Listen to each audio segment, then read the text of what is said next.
Yeah, so we were visiting my father, Roger Malone, who lives in Clifton, and we were visiting to watch the football game. We were very happy after the game, and my wife and I, Allison, and we walked downstairs to pick up an Uber, which we'd ordered on our phone, and we went down to the corner by the mall pub to meet the Uber, and waiting patiently. It was about 20 minutes or so, and after a few minutes, we noticed another man, a black man and a white man, carrying a suitcase across the street right towards us, and they were struggling with the weight of it. I actually thought they might drop it in the middle of the road, and I thought about going to help them, but something made me stop.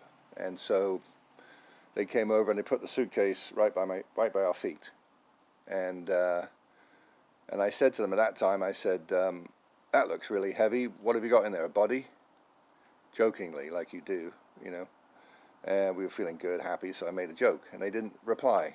And then they just left it by us, and they walked back across the street, and I didn't really know, but I did notice a car across the street with the boot open, and I thought that's where they were coming from, but I wasn't really paying attention. I was looking at my phone, waiting for the car.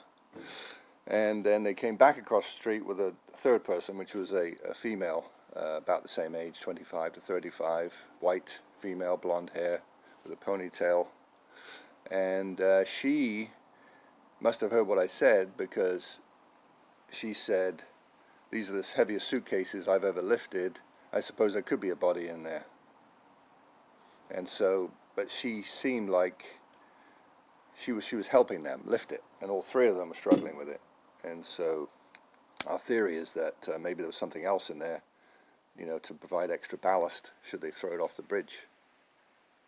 Later, I'm thinking about it going back now, so, and maybe they were taking a taxi to avoid their car being seen on camera.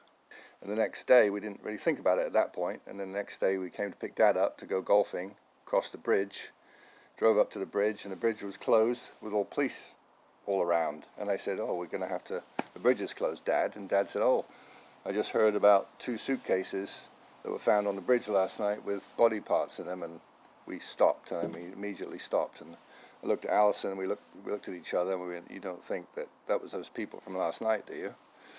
And we told Dad what happened, and then he said, "You've got to go talk to the police." So we went up and walked up to the bridge, parked, and told the police what happened, and we were with them all day yesterday.